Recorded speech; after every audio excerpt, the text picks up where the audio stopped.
Les souhaits du roi Charles ont été exécutés. Ses deux fils étaient présents pour la journée la plus importante de sa vie.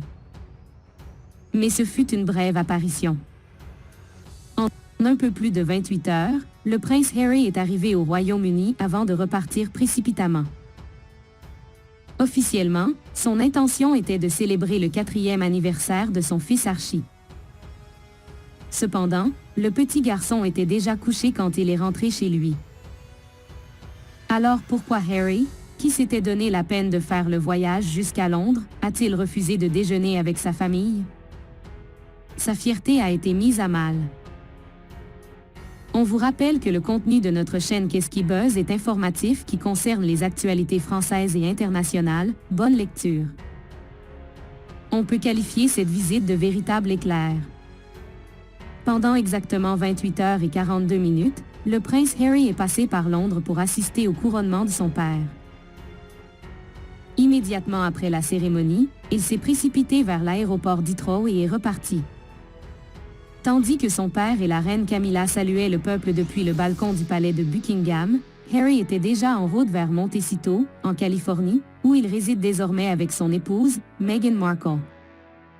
Cette dernière était d'ailleurs absente lors de l'événement, préférant rester à la maison avec leurs enfants, Archie et Lilibet. La raison officielle signalée pour justifier le départ de Harry était l'anniversaire de son fils Archie, qui fêtait ses 4 ans le jour du couronnement. Des sources citées par le Daily Mail ont déclaré « Harry était déterminé à être présent lors de la fête d'anniversaire de son fils.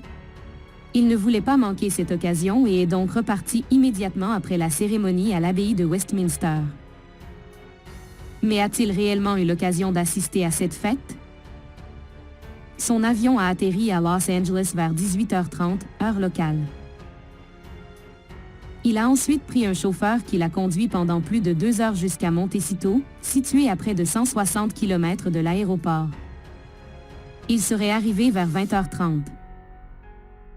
Il voulait surtout être là pour coucher Archie, ont précisé d'autres sources plus tard dans la journée de dimanche.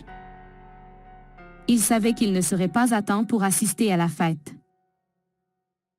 Certaines se demandent maintenant pourquoi il n'est pas resté à Londres pour profiter du déjeuner royal auquel il était convié, quitte à revenir le lendemain matin pour être présent lorsque son fils se réveillait. Selon Dan Wootton, expert en royauté, Archie n'a rien à voir avec cette histoire. Harry cherchait simplement la sortie la plus rapide et l'a trouvée, explique le Britannique. Il n'osait pas affronter sa famille.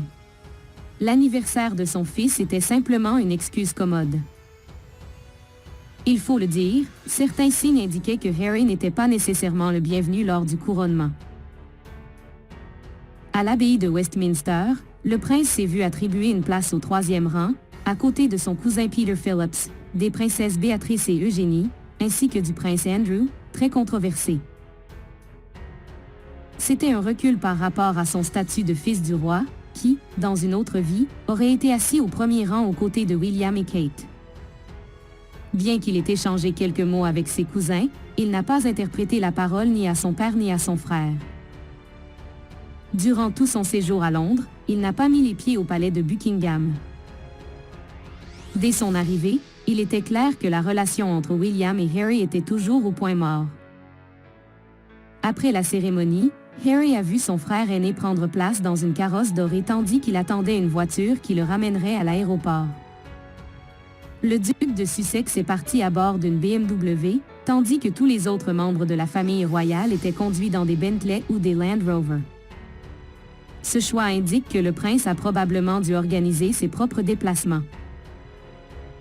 Harry n'a pas été autorisé à porter son uniforme militaire lors du service ni à rejoindre le reste de la famille royale sur le balcon. Cela a énormément blessé sa fierté, explique encore Dan Wootton. Plutôt que d'attendre dans les coulisses que sa famille revienne du balcon, il a préféré disparaître immédiatement. On peut imaginer ce que Harry a dû subir pendant cette cérémonie, assis au 3e rang aux côtés d'autres membres de la famille royale déchue. Sachant qu'il a fait d'énormes efforts pour nuire à l'institution ces dernières années. Mais que le couronnement s'est déroulé dans toute sa splendeur, avec lui en tant que simple spectateur. Le 5e dans l'ordre de succession au trône a manqué le rôle crucial de sa vie. Il n'est pas l'homme capable, à lui seul, de faire chuter la monarchie. Il n'est qu'une pièce perdue dans la machine, souligne l'expert royal. Ainsi, cette visite éclair du prince Harry au Royaume-Uni pour le couronnement de son père a été marquée par des tensions familiales palpables et des signes indiquant qu'il était en marge du cercle royal. Son départ précipité et sa décision de ne pas déjeuner avec sa famille soulignent les profondes fractures qui subsistaient au sein de la famille royale britannique. Loin de l'image de réconciliation espérée, cette brève apparition de Harry a mis l'accent sur les divisions persistantes et la restauration des liens brisés. Voici la fin de cet article, j'espère que ça vous plaît. N'hésitez pas à me laisser des commentaires par rapport à la vidéo ou par rapport à des propositions. Abonnez-vous pour être au courant des nouveautés tous les jours.